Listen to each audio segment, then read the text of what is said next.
Have you ever felt insecure, uncomfortable in your own skin, unsure of how you're presenting yourself to those around you?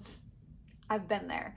In fact, I have been the last 2 years on a journey of discovering my own style. So let me peel back some of the layers for you. Growing up, I was very naturally driven. I am a type 1 on the Enneagram. I'm an INTJ. I have pursued for as long as I can remember goals. I mean, I even remember as a little girl in elementary school, I would write these little newsletters for my friends and like send them like little games to play and little articles to read. I was always writing. I was always volunteering. Even as a kid, I would go in the summer to the church that my dad worked at and help with random projects or mailing letters, cleaning, whatever. I was always very driven. And I remember, elementary school, even through most of middle school, I never thought twice about how I looked. I was just crushing those goals as a kid. So I just wear whatever clothes and put, my hair up in a ponytail and get on with the day. It wasn't until the end of around 8th grade, heading into 9th grade, I started noticing how my friends were dressing or doing their hair or using makeup. And I kind of started to wonder, shouldn't I know how to do that too? But because I didn't have a natural tendency or a natural talent at doing hair or makeup or fashion, I just kind of put it on the back burner and thought, well, I guess that's not me. I'm not naturally good at that. So I'll just keep doing what I naturally am good at. I'll keep just crushing stuff. I'll be goal oriented. I'll be really good at my homework, really good on swim team and sports. So I kept pursuing that. Also, growing up, had a severe underbite. I had braces, some form of orthodontia from middle school through early college. Y'all, that's a long time. So, I even had as a kid, I had to sleep with headgear. My underbite was so severe. Essentially, my lower jaw went in front of my upper jaw and my facial bone structure was not in alignment, which caused a lot of pain in my jaw, a lot of clicking, a lot of pain. And so as I continued to get older, my family, we, got the advice from my orthodontist that when I was 18, I should pursue orthognathic jaw surgery to correct my severe underbite. So I'd have a correct bite, remove the pain in my jaws, and just correct the alignment in my face. So going through middle school and high school and just feeling like, okay, I'll just be the girl who pursues goals and I'll act like I don't care what I look like, even though deep down, I really did. I just didn't know how to ask for help or pursue that. But I just kind of set my sights on, okay, when I'm 18, when I have this major orthognathic jaw surgery, when my face is fixed, then I'll be fixed. I will feel confident in my own skin. So I marched towards this surgery and it ended up being a little more complicated than I thought. It took twice as long as the doctors had anticipated.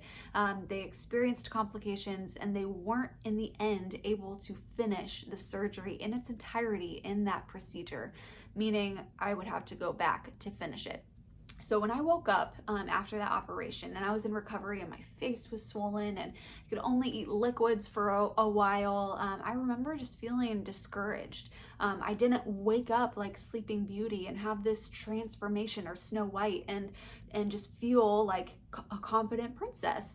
It didn't just happen at the snap of my fingers. And I went back and had the following procedure, and when it was all said and done, the surgeries fixed my underbite and it took the pain away, which has been amazing. It also fixed my smile. I love my smile. It's one of my favorite things about me. But going into my early to mid 20s, I still didn't feel like I had ownership. I didn't feel confident in how I presented myself to those around me. I loved myself. I felt confident internally, but I didn't know how to express that externally. I remember when I lived in Las Vegas asking my roommate, hey, can you teach me how to curl my hair? I finally, for the first time, kind of raised my hand and said, hey, I don't naturally know how to do this. Can you help me? And she taught me how to curl my hair. I remember asking another friend who was really good at makeup just for some tips, and I applied what she kind of coached me on how to do. I went on I remember the first shopping spree I was excited to go on with my mom and picked out some new clothes and tried different things.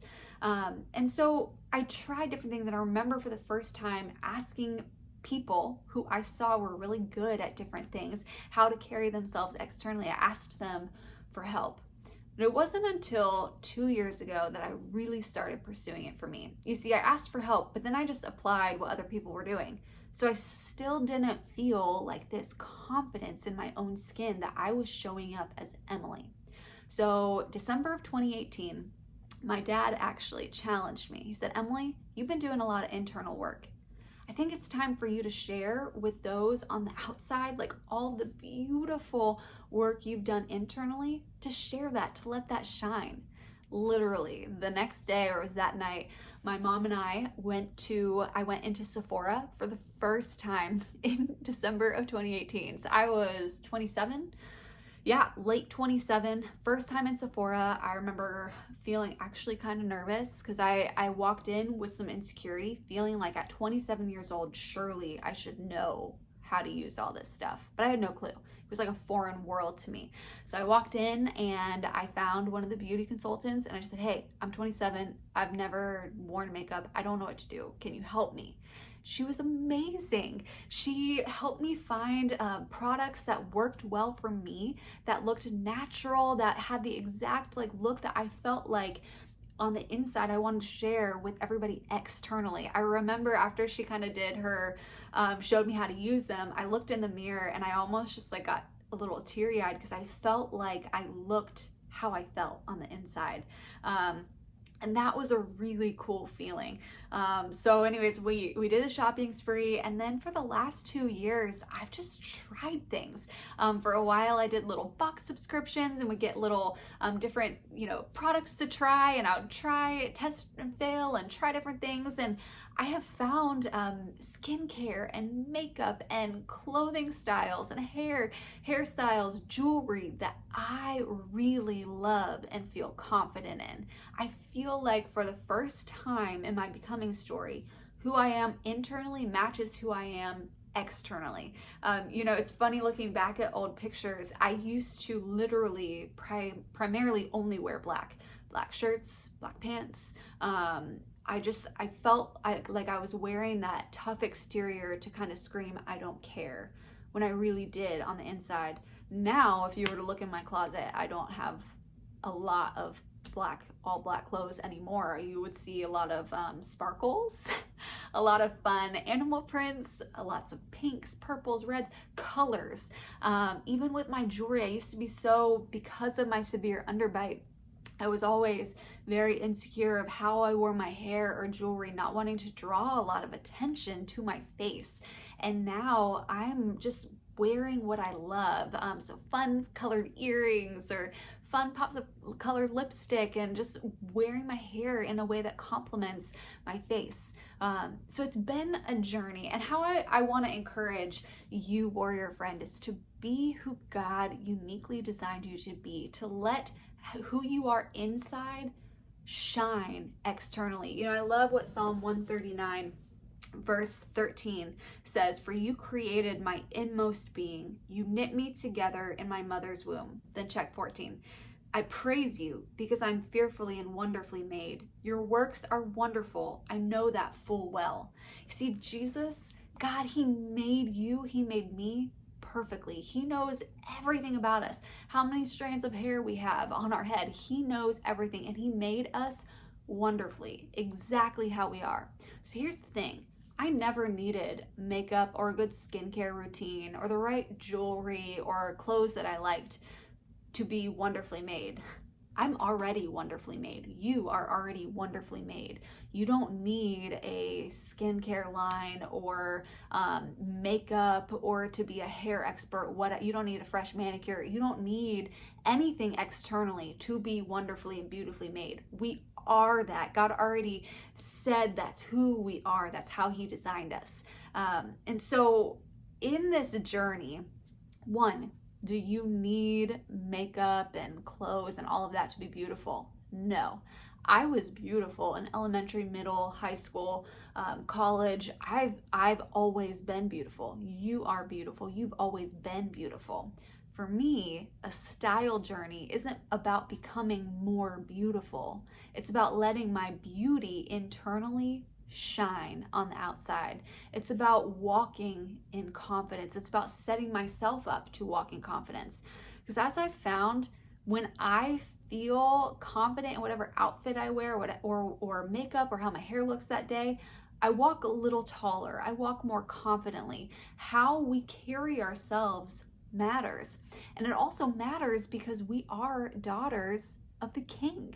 So carry yourself with royalty. So if you feel the most confident in workout clothes and a hair in a messy bun, you rock it, girl. If you feel the most confident in a bright pink blazer and like cheetah heels, rock it. I mean, you rock your style, who you are, because true beauty is just letting who God made you to be shine for others to see. And here's the balance that I find in Proverbs 31 verse 30.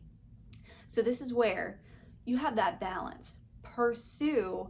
You can be goals driven and smart and athletic, and you can be pursuing so many things and still love makeup and fashion. But here's where the balance lies in God's word. Proverbs 31:30. Charm is deceptive and beauty is fleeting, but a woman who fears the Lord is to be praised. So in my style journey, I am discovering that true beauty first comes on the inside. And for me, it starts right here. This is the space where I have time with Jesus every single day. I read his word, I journal, I talk to him. This is where beauty starts. Then I leave this chair and I go get ready for the day. So I take what God has planted in me and I let it shine externally. So some days that's like athletic wear. And some days it's like rocking some curls, bold jewelry, and a new hat that I'm loving. What I'm learning in becoming Emily is to let who you are shine. That is what my style journey has been all about, to not be afraid to try things, to not be afraid to try products or different styles, but to try things until you find that balance of really screaming to the world, yeah, I'm fearfully and wonderfully made, shining externally so you can point and glorify God internally. So wherever you're at on your own style journey, whether you've been rocking being a makeup artist since you were in middle school, or maybe you're like where I was a couple of years ago and you just didn't really know how to do makeup or where to start or what you like. Maybe you're like, I don't know what my style is. That's okay. We're identified in Jesus Christ. Our identity comes here first. It's from there that we can step into the day with confidence, no matter what we're wearing. So I just wanted to share a little bit of my style journey with you. It is still a journey. I'm still finding things I love every single day, trying new products. And that's a lot of what I'll be sharing with you all at BecomingMe.tv, different things that I'm finding and trying and loving along the way. And I'm cheering you on, big time warrior friend, as you too are becoming who God made you to be. It's what I love about this becoming journey. There's something new to learn in every single season.